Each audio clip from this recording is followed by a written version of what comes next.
that we have here today. We've got a good announcement here, and shows that we're going to continue to make progress on some of the things that we've said. And we've said since the time I was governor, we're a law and order state.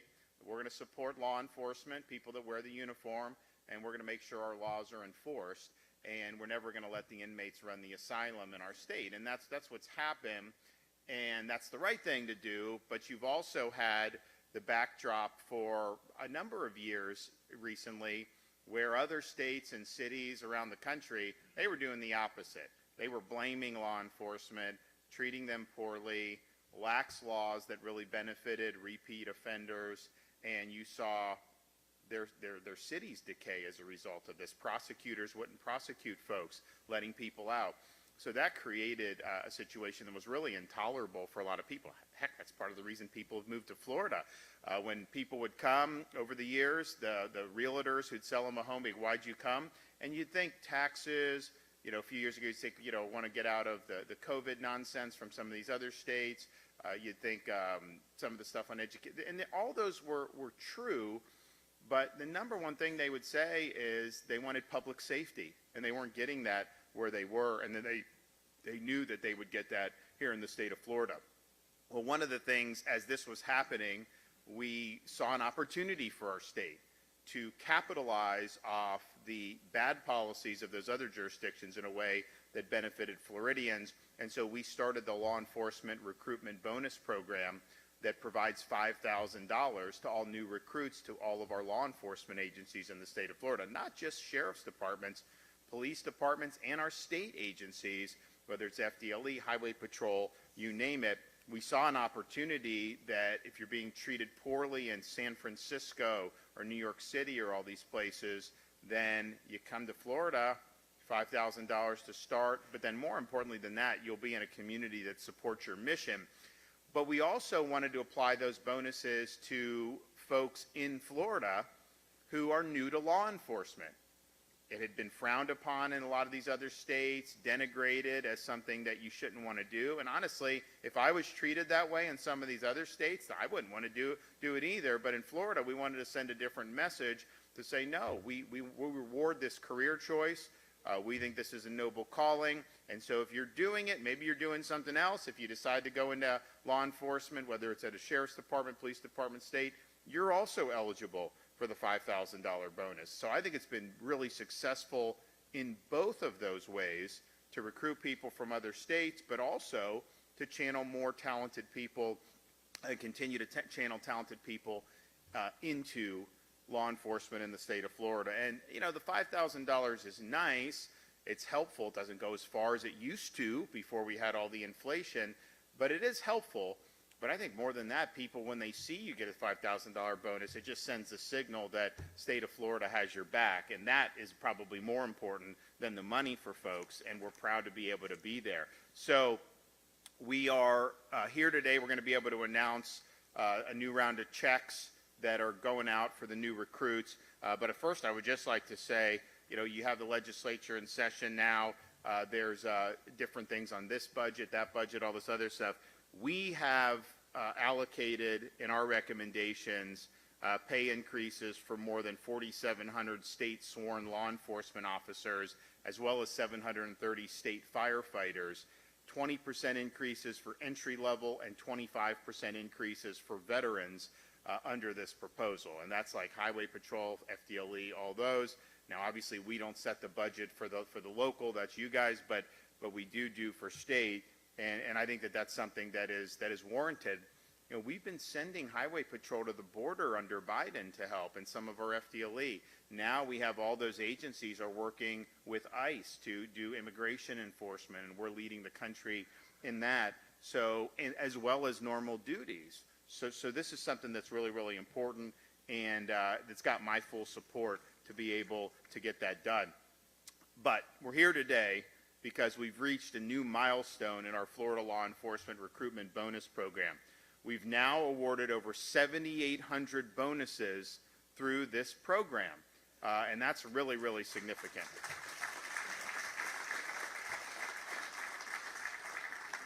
And so we have about 700 checks in the mail and on their way to new law enforcement officers across the state in this most recent tranche. I do have 12 of them here for these Marion County deputies who are going to get their recruitment bonuses, and I'm excited that we're able to do this. You know, I talk to sheriffs and police chiefs. You know, they'll go up to some of these places. They'll go up to NYPD and say, hey, come down to Florida. They'll do this. I remember I was in Southern California a couple years ago. We had already done this program. We had already kind of put our flag in the ground, and people were looking to us as being a great law enforcement state. And I was talking to a police chief and like a nice place in Southern California. I was like, you know, how's it going? He's like, well, I'm doing great. I just have every single one of my police officers wants to move to Florida now because of what you guys are doing. And that's saying something because, you know, going from a place like Southern California, which has historically been one of the places people want to go, you know, to come to Florida. But I can tell you, I think what we're doing has made the folks in Florida safer. Our support at the state level, like I said yesterday, we had the sheriffs for the Hope Florida stuff. You know, I could have the greatest policies at the state level. You got to have folks on the ground who are doing it, and our folks do it very well here. Our sheriff's departments, our police departments. But you can have great sheriff's departments, police departments. If you have leadership that's trying to undercut you, or in some cases even stab you in the back like you see in some of these places, then it's going to be very hard. So it's really a team effort. We've set the leadership and the policy. There's been great execution at the local level, and Florida's better off for it. But it's also set a tone that's gone beyond the state of Florida. I mean, I remember I was a couple years ago, I'm in San Francisco, walking, and this was kind of like a thing. I had cameras. We were like profiling, like what happens when you have really bad policies. You know, they talk about the defecation on the sidewalks and stuff. Literally, I was there 5 minutes and I see it. And then when you see it, it's kind of jarring because you're not used to seeing it. People just using drugs in the middle of public. And so it was kind of jarring. And so, you know, I'm walking the street. I got some cameras. So people kind of knew something was going on. Some of the kind of run-of-the-mill San Franciscans recognize me. Some of them may have had some choice words for me, but you know, it's a liberal city. What are you going to do? So that was fine. But then we're walking, and on the other side, there's San Francisco PD, and these guys kind of do a beeline over, and I didn't know what to expect. And they're just like, you know, we just want to thank you. You know, you're fighting for us. You know, all the way in Florida, they appreciated because that wasn't what they were getting at that time from the city or from the state. So what we're doing in Florida is meaningful, not just for the folks that are going to receive the checks, not just for the veteran law enforcement personnel who work hard every day, not just for our own citizens who are the primary beneficiaries of this, but I think we've really set a standard that other states are now trying to follow, and it's much harder for the states that have gone opposite of Florida to justify why they're doing what they're doing when you have such poor results to show for it. So I want to thank everybody that's been involved. This is really, really good. This will be the total amount awarded. So the $5,000 is after taxes. When we did the $1,000 bonuses for every law enforcement during COVID, you know, they're sending me all this money. I'm like, well, I'm fine. Like, you know, at the time, I couldn't send it back because if I sent it back, they could send it to blue states. I was like, well, why would I do that? So we did the law enforcement bonuses, and we did that $1,000 after taxes. So that was every sworn law enforcement, firefighter, EMT in Florida got that 3 years in a row in the state of Florida, and that was at a time when people were really treating them poorly around the country. The $5,000 bonus is $5,000 after taxes as well. So it actually, per individual, is more than that in terms of the program's cost. In pocket, they get $5,000. So it'll be $53 million to date. We'll hear from the sheriff, but I can tell you everybody that I've spoken with has used this as a valuable tool to recruit good people into their agencies. And, you know, it used to be, you go back like 30 years, like, man, people would line up to be able to work in law enforcement. And then I think what's happened is over the years, you know, there's a lot of other factors of the economy, but, you know, when you have like the media and these political people that are always attacking law enforcement, it's kind of like, okay, well, is that something that I want to do? And people think about it. And I think what we've done in Florida is really say, no, this is good. And so people have great opportunities here to really have a meaningful career. So I'm just glad that it's working out. I know we've got more to do, but I want to thank everybody that's been involved. So we're going to hand out the checks in a minute. First, I want Billy to come up, and then we'll hear from one of our deputies. So, Sheriff.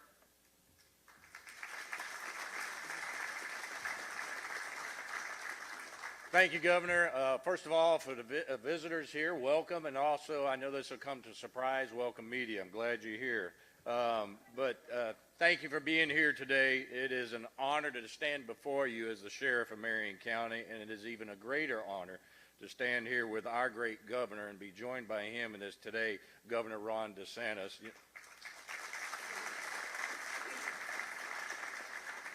Governor, on behalf of my entire office and the citizens of Marion County, I want to extend our deepest thanks for your continued support for law enforcement, not just in words, but in real actions. The recruitment bonuses that my deputies will receive here today isn't just a check, okay? It's a statement. It tells the men and women in uniform that their choice to serve and protect matters. Now, the governor's right. Now, we sheriffs talk about it all the time. Bonuses like this, initiatives like this is what helps us hire individuals. He's absolutely correct. We send them all over this nation. My recruiting team is here. My recruiting team, I told him a few minutes ago, I've sent them to New York. I had them plant a flag right there on their front door steps and said, hire them as they walked out the door. So it works, Governor. It definitely works. You know, that commitment and sacrifice are seen and valued by the highest levels of leadership in this state. Now, media has heard me sometimes talk about this, and other times I've had the opportunity to get up in front of cameras. But I always say the state of Florida is a cut above any other state, okay? It's as simple as that. We are. Reason is because of the leadership in which we have. The leadership we have in a governor that recognizes the safety of his citizens in the entire state. The leadership in our legislation, in the House and the Senate, from our President Albritton and the Speaker Perez. These individuals, and all of them through that line, every one of them. Now, him and I will tell you, they're not always agreeing. It's just like brothers and sisters. We don't always agree, right? But however, we all collectively come together to recognize what is important, and that's the safety of the state of Florida. Governor, since taking office, you have always backed the badge. You've invested in public safety. That kind of leadership sends a powerful message, not only to my deputies, but to our entire community, which is Florida stands with law enforcement, which means a lot to each and every one of us. Now, to my new deputies receiving these checks, wear your star with pride. You know, you've heard me say this, and I'll continue to say it. You've joined a team, a family, and a calling that demands the very best from all of us. And thanks to Governor DeSantis, you're starting your careers with the full backing of a state that believes in you. Governor, thank you again for your steadfast commitment to public safety and for helping us build a stronger, safer Marion County. We look forward to continuing this partnership in service of the people we've sworn to protect. God bless you, and God bless this great state of ours. So. Thank you. Appreciate it. Thank you. Thank you, Sheriff. Appreciate the job you're doing. Okay, Deputy Thomas Watson, where are you at? Come on. Thank you, Sheriff. Thank you, Governor. When I first received the call from Major Polford, I seen his name come up on my phone, and I thought, I'm either in a lot of trouble or I did something really good, or he's calling to find out why I wasn't in the gym that day. We didn't talk about the gym, and I haven't decided if this is punishment or something good. Just kidding. So Major Polford, and we spoke on the phone, he told me he had an opportunity for me.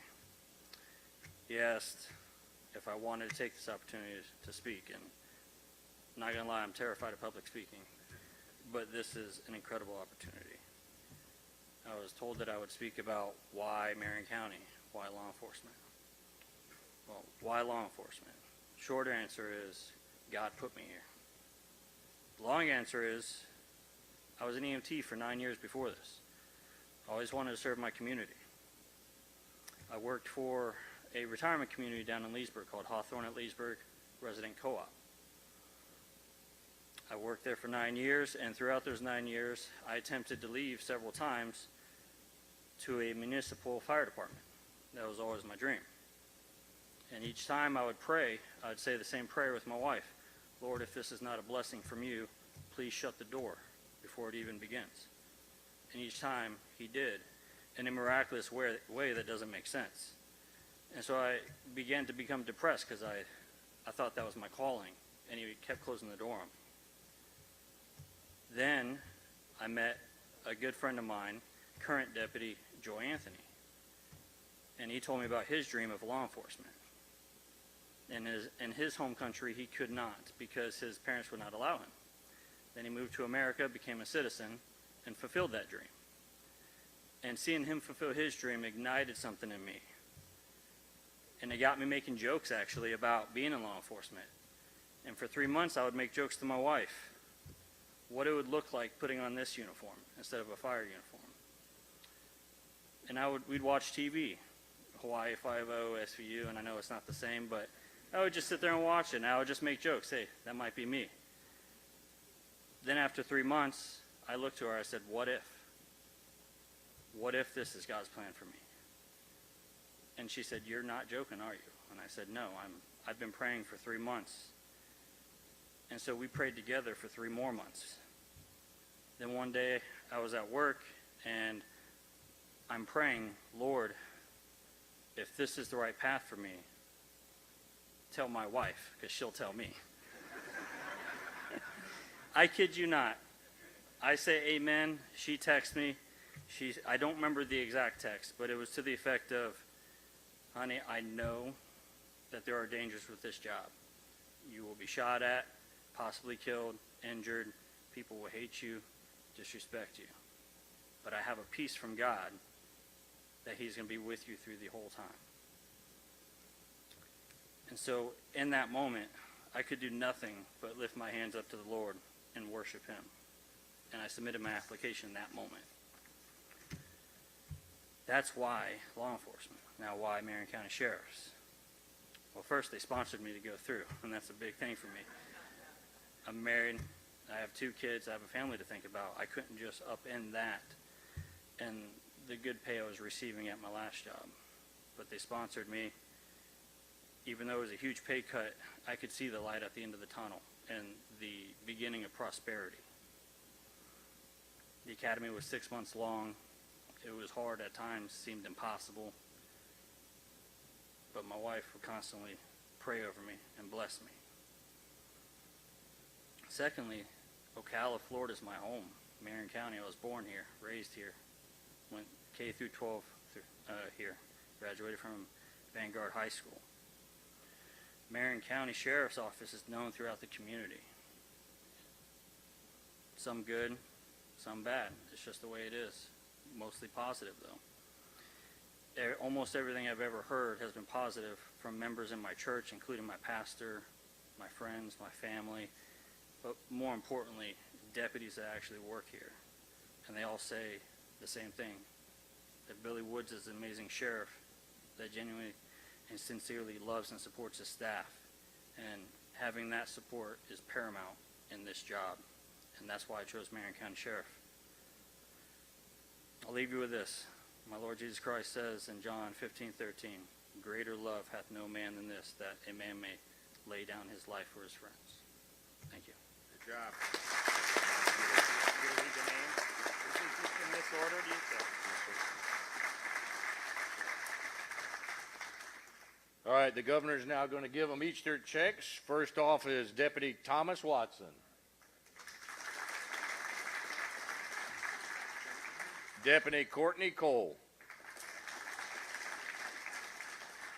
Deputy Salvatore Bassisi. Deputy Wade Young. Deputy Antonio Gibbs. Deputy Kenneth Stevens.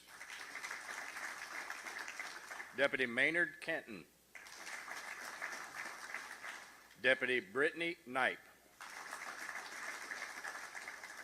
Deputy Michael Menu. Deputy Giovanni Rodriguez. Deputy Keith Brickman. And Deputy Gage Clements. And Governor, two of them, one's a Marine and one's a Navy. Okay, good deal. Well, thank you. I always say to the Navy and Marines now, since December, I guess 8th, is it's good to be on the winning team in the Army Navy game for a change, because we had a few years where we weren't doing so hot. But I think you can see, we've got great quality individuals that have participated in this program. Sheriff Woods have used this program to better their organizations and ultimately to keep their communities safe, and that's what it's all about. So I want to thank everybody that's been involved in establishing and continuing this program. It's really made a difference, and I know that it's changed a lot of lives of the folks. And I don't know if you guys have anybody, but I've never met anyone that made the trip to Florida to work in law enforcement who regrets it. So once you find someone, let me know. Okay, we got any questions? Yes, sir. So this is an important question here. Do you support that bill that decouples live thoroughbred racing from gambling in Gulfstream and Tampa Bay down? I have not endorsed that bill. I know there's different bills floating around. My practice is typically let's let this thing work through, and then if it lands on my desk, then I'll come out with a decision one way or another on it. I mean, I will say that if you put Florida first, then you're looking to make sure that Floridians can be successful, and the horse breeding is part of our state's culture. It's part of the culture here. I'm concerned with some of the things I hear about these proposals, about what that would mean for the viability of that going forward. But we'll let the process work out, and we'll see how it ends up. Your reaction on the election last night, especially Randy Fine winning the district in 16? Well, what happened with the Randy Fine is exactly what I said. He would win but underperform, and that's what happened. President won that by 30 points. In 24, I won it by 35 plus points in 2022. Fine is out there saying he won by the same margin I did. That is a total lie. I won by more than twice that he did in 2022 in that district. And so what happened there? The media is saying, Republicans had to spend money, and they did. They spent millions and millions of dollars. In 24, not 1 cent had to be spent in outside money in this district. Well, I don't know if are we actually in that district? I know he's got part of Marion, so it's a little over there. And so the fact that money had to be spent, that's not a good thing. This should have been a going away. And what happened was, but the media is trying to say, it shows, I think the Wall Street Journal said something about this is like an anti-MAGA backlash. I don't think that's true at all for this district. I think you have a candidate in Randy Fine who, one, he's a squish, okay? He supported restrictions on Second Amendment rights back in 2018. He tried to defeat my immigration proposal to help President Trump enforce immigration laws, and he tried to enact a make Florida a de facto sanctuary state. So when people see that, our base voters don't get excited about that. You're not giving them a reason to go out and vote. And he's also, just the way he conducts himself, is somebody, he repels people. He's repelled people in the legislature. He's repelled, they wanted to get him out of the legislature, so they asked me to put him up for Florida Atlantic president, and I did, and the whole board would have resigned rather than make him president. And so now he's going to be in Congress. I mean, it is what it is. So it was unique problems with this candidate that was causing this to be a close race. And I think it was trending to be a lot closer. Then what happened was, they put in a lot of money on the Republican side, $4 or $5 million in a Trump plus 30 seat. You shouldn't have had to do, but they did. And then the president did a couple teletown halls where he said, listen, for my agenda, we need you to go out and vote. So I think the election day turnout was really good for a special election for Republicans in the district. And I attribute that to President Trump's intervention. I think these are voters who didn't like Randy Fine, but who basically were like, you know what, we're going to take one for the team. President needs another vote up there, and so we're going to do it. So I would not read into the underperformance that this is somehow a referendum on MAGA or Trump. I think it was a unique issue with this particular candidate. the Democrats groups didn't spend any money. It was this one candidate raised money through Act Blue, but a lot of that is basically a fraud. It's a scam. And so how much money he spent, he probably spent a few million, but they spent more than that for fine.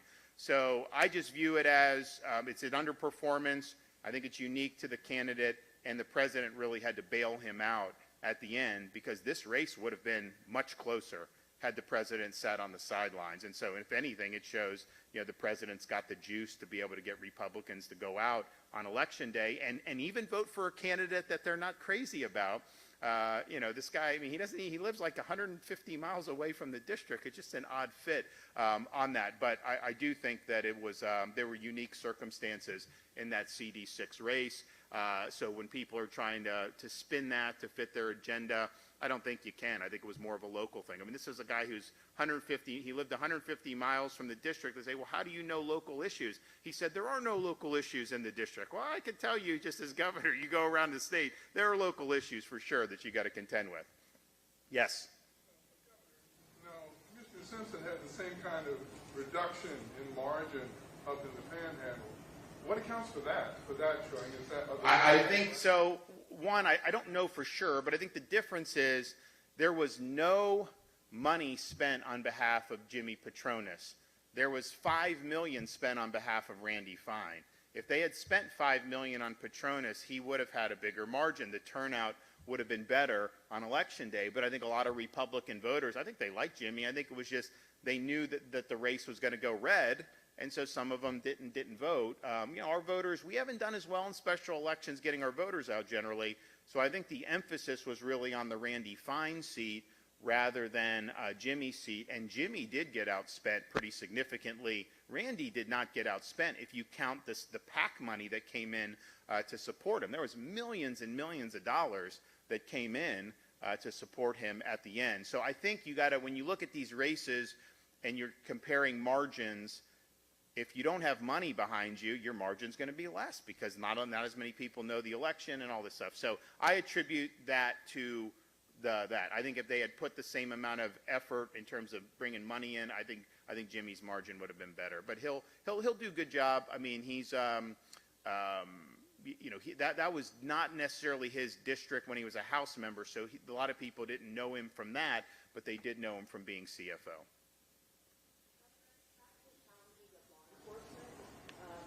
Besides just battling the bad guys, it seems like they have another challenge, and that is dealing with some of the societal issues, like those that are mentally ill. Do you see the state coming up with any solutions that could maybe help tackle that subject and get resources so that it's not all So I would refer you to our event we did yesterday with Sheriff Woods and the other Florida sheriffs about Hope Florida. So what we were able to announce is that all 67 sheriffs now have a Hope Florida liaison in their offices. What does Hope Florida do? This was spearheaded by our First Lady, Casey DeSantis, to recognize, and it started with child welfare, but the model is expanded to other areas, that just simply having a government program and having a bureaucrat try to find programs for people to get on and stay on, ultimately, that's not expanding that person's horizons. That's not helping them achieve a pathway to self-sufficiency. So her insight was that's more of a Great Society, war on poverty, LBJ, left approach. Our approach needs to embrace the faith community, embrace our charities, embrace businesses that want to be philanthropic, embrace individuals who want to lend a helping hand in their community. So when she created Hope Florida, the insight is let's transform those bureaucrats into navigators. So when someone comes in need, their job is not to try to get them on government program, but to navigate them to all the resources that are already available in the community. And so you don't have to participate in Hope Florida. But we've got all these churches that are connected. We've got synagogues. We've got charities. So they're all part of Hope Florida Network. People's needs can get put into a portal, and then it goes out to all these great stakeholders in the community. And guess what? If someone's in need and a church answers the call, the chance that that person is going to have stability and have a pathway to be productive goes up dramatically than if you're just interacting with a bureaucracy. So since Hope Florida has been enacted, or since we've done the portal and everything, we've gotten 30,000 people off of welfare, and we've saved the state $100 million. And so that... So how that relates to this, so now you have a Hope Florida liaison. The people that know what's going on in the community more than anyone are law enforcement. They're out on patrol. They're responding to calls. You may get a call, domestic disturbance at like an apartment complex, but then you see other things that may be going on. And you interact with people that have issues. Well, now you're in a situation where, and I think the sheriff would agree with this, you know, a lot of the people that do eventually end up in law enforcement do have some type of mental health background. Not all of them. I don't even know most, but a lot, for sure a lot. And so if there's an intervention earlier, you could potentially avert that. Well, now with the Hope Florida liaison, you have an ability to find somebody that's in need and to get that out into all these great organizations and churches and individuals who want to lend a helping hand. So the sheriff's departments are going to be really, really critical in this, and that will also mean less work for them 3 years later, because with no intervention, this person may start committing crimes. So I think it's a great model. I think these guys are going to have an awful lot to do. Now, not every county in Florida has the same amount of resources in terms of what the churches are offering or what the private organizations are offering, but we've got a lot to offer in the state of Florida. And part of it, and this is an insight that anyone that's dealt with government kind of gets this. I remember when I was leaving active duty in the Navy, you know, I didn't need anything. I was fine. But like, you know, a lot of people when they're transitioning from military to civilian, it's a big deal. And they don't know. So they give you like a packet of stuff. Now this is, you know, 15, 20 years ago, whenever. And I get this packet. And, you know, like I had advanced, I mean, like, you know, I can understand stuff. And it was like mind-numbing bureaucracy. I was like, how the hell would anyone even know where to go to get help if they need a help as they leave the military in this? Our veterans, they get paralyzed with bureaucracy, all these other programs. And so it's like there's help out there, but people just don't necessarily know where to go. And now when you have this as kind of a hub for all these great resources in our community, and yes, we want to save taxpayer money. Of course we do. But more importantly, we just know those other ways are more likely to work and more likely to actually help people.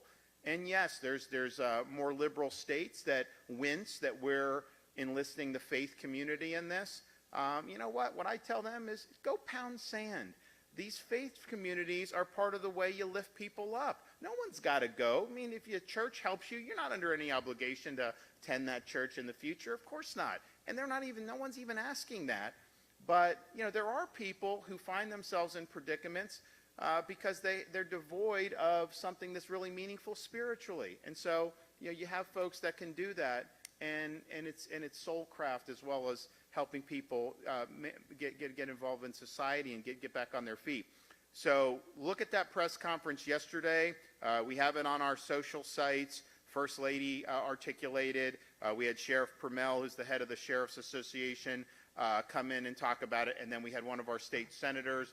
But I think this is a great model, and I'm not saying it can solve every single problem under the sun, but when you have deputies encountering some of these things, I would imagine if you talk to them, they will encounter situations and see people in community who have not necessarily committed a crime, or they don't have probable cause to think, but they just know things are not going to go well with them, right? Well, you can't arrest them if they haven't done anything wrong or you don't see it. So then it's just you kind of just hope that they're not going to do anything in the future.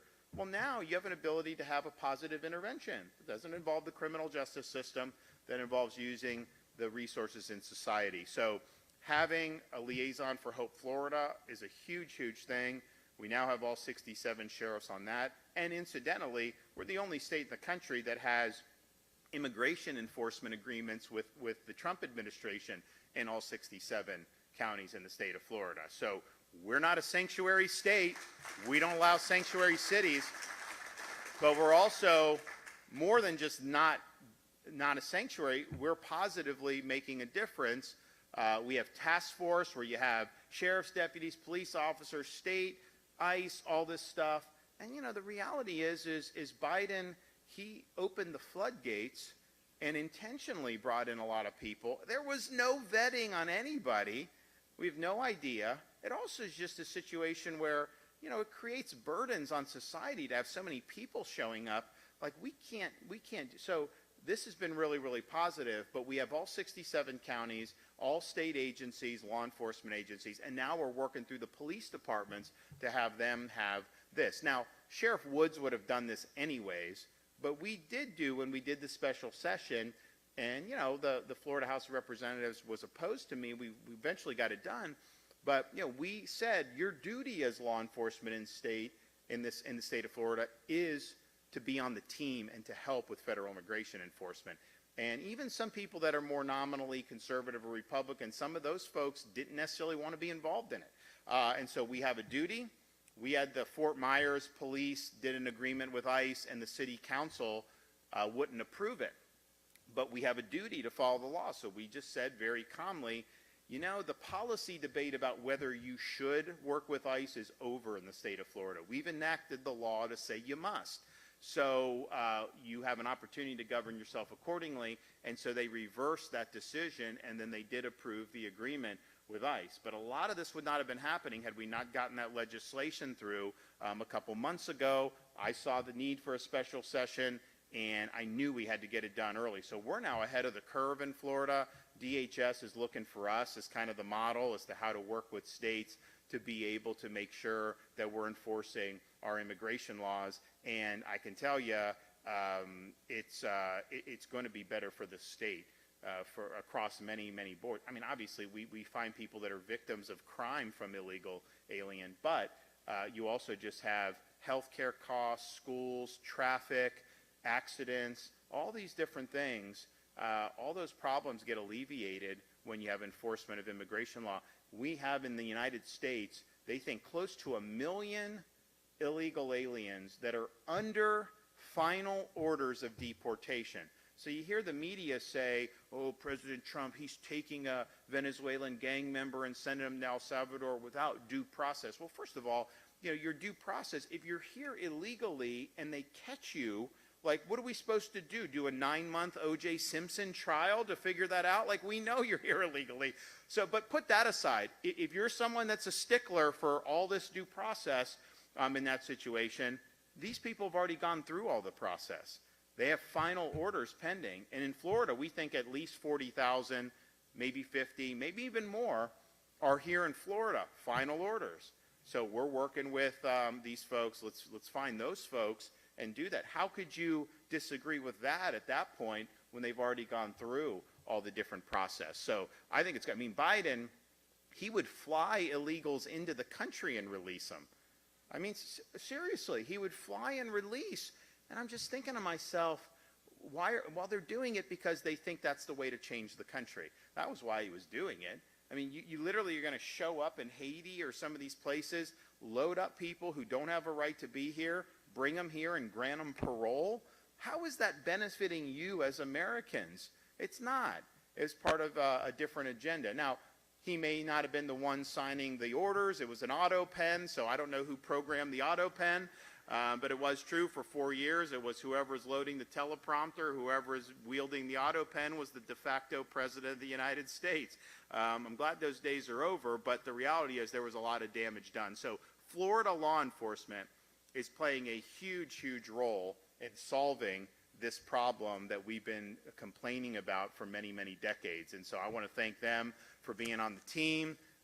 We had to work hard to get where we are, and you're going to see a lot, I think, of positive stuff in the ensuing weeks and months. Thanks, everybody.